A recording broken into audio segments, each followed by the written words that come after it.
ได้ มันอยู่ช่วงหน้าข้างในบ้านเขาไม่ได้อยู่กันแล้วก็คนเขาตายหมดแล้วใครจะไปอยู่อะอยากไปอยู่เหรอคนกลัวผีไม่กล้าอยู่หรอกเพราะว่าเขาตายในบ้านนี่แต่มันไม่ใช่มีจริงหรอกผีเผลอเนี่ยก็ไม่แน่อะลูกค้าเขาที่ดอยสะเกนน่ะตายอายุ77อ่ะมันก็มาบอกพี่สาวมันนะพี่สาวมันถูกหวยเป็น4-5 แสนอ่ะเราเป็นช่างตัดผมมันไม่มาบอกอ่ะมันไปบอกพี่สาวมันคนเดียว77อ่ะไปเขียนไว้77อ่ะเดือนเมษาเป้ามาไอ้งวดก่อนเนี่ยยังออกกันอยู่อ่ะไอ้77กับ077อ่ะมันได้มา4-5 แสนแล้วเนาะโอ้เราไปดีขอยง่าว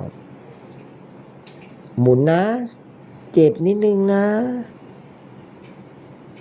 อันเนี้ยเจ็บหน่อยนะเจ็บหน่อยแล้วอย่าดึงหูนี้อย่าดึงหูนี้เจ็บนิดนึงอดทนหน่อยอดทนหน่อยหลุดทีเดียวแล้วเจ็บรอบเดียวครั้งนี้เจ็บรอบเดียว นี่ไงครับนี่แหละครับท่านผู้ชมทางบ้านเห็นไหมครับเจ็บรอบเดียวใครเทียบถ่ายได้เดี๋ยวดูโอ้ใหญ่มากใหญ่มากๆเฮ้ยมันเป็นซองอยู่นี่ไงโอ้ยังไม่ได้เตะออกหมดนะเนี่ยแขนก็ใหญ่อะละเนาะใช่ดูมันคันมือก็คันอ่ะมันยุบยิบยุบยิบมันก่อมันก็มีดำมาแล้วแต่มันตึงบ่ม่วนมันตึงคันมันเขาจะเก่ามันแบตก็จะหมดท่านผู้ชมครับแบตโทรศัพท์จะหมดแล้วเดี๋ยวเขารีบทำก่อนนะไม่สามารถที่จะอะไรนะปั่นหูหรือว่าโชว์สำลีนานๆได้เดี๋ยวล้างให้ท่านผู้ชมกลุ่มหนึ่งที่ชอบการล้างสำลีแบบให้มันเสียงดังจ๊อกแจ๊กจ๊อกแจ๊ก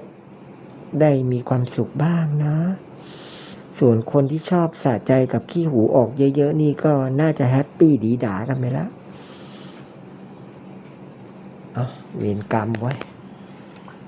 ไฟฉันก็ไม่ติดอีกไฟจากกล้องจากโทรศัพท์หมดแล้วนะครับตอนนี้เหลือแต่โป๊ะไฟด้านนอกตอนนี้เราจะมาทำเสียงดังๆในหูกัน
หวังว่าจะสะใจแฟนคลับกลุ่มหนึ่งนะครับไม่ไหวแล้วฉันจะต้องรีบไปแล้วจะรีบเสร็จจะรีบปิดคลิป นานๆก็มีลูกค้ามาให้แค่หูทีช่วงเนี้ย ฝืดเคืองมากมาก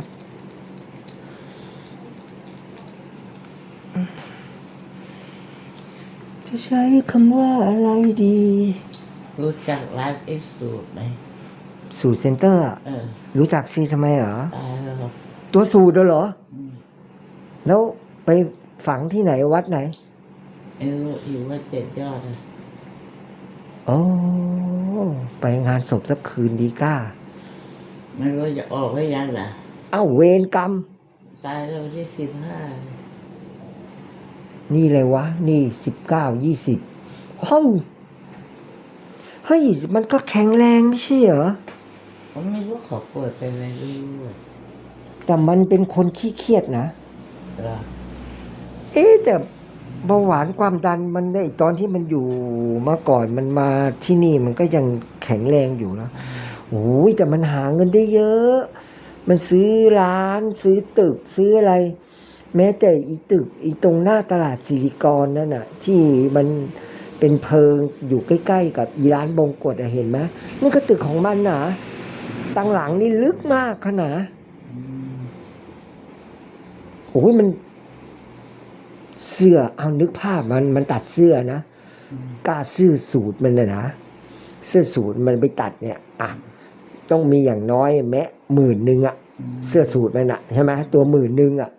มันรับเขา10,000อ่ะแล้วมันไปส่งให้ตรงแม่สวยอ่ะแม่สวย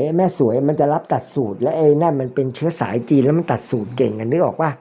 ไอ้นี่ก็จะวัดตัวแล้วก็ส่งไอ้ตัวเนี้ย อืม ไปให้ไอ้ที่แม่สวยไอ้แม่สวยก็รับตัดแล้วส่งกลับมาโอ้มันแบบมันไม่ต้องตัดเองมันแค่วัดตัวนะมันแล้วก็กินกันเป็นครึ่งอ่ะนึกออกป่ะรับงานมาเป็นว่าปีนึงนี่ตัดสูตรกันนี่แบบอ่ะเดือนหนึ่งขี้หมูขี้หมามี20 ตัวนึกออกไหมปีหนึ่ง200 กว่าตัว แล้วตัวหนึ่งมีกำไรแบบที่ตัวเองแค่เหมือนเป็นในหน้าแล้วก็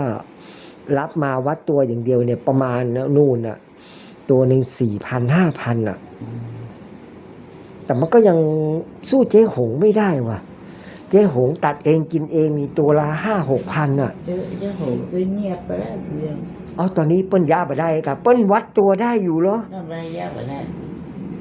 ก็ลูกน้องเขาก็ยังทำได้อยู่เหรอ ทำได้แต่ว่าเป็นไม่มีงานแล้วไงไปเดียว ไม่มีงานนี่ไงมันตัดผ้าดีกว่าชาวบ้านเขาไม่ใช่เหรอ ใส่ไม่โทนอ่ะ หมายความว่าไง มันก็ใส่ดีแล้วก็ใส่แล้วไม่อยากใส่อ่ะ อ๋อคือมันใส่นานมันก็ก้ายมันก็ อืม แต่ว่าผ้ามันเนี่ยมันเย็บอะไรดีแล้วก็ปานีดนะสำหรับคนที่เขาเป็นไฮโซเขาก็ต้องไปรับตัดกันอย่างนั้นน่ะ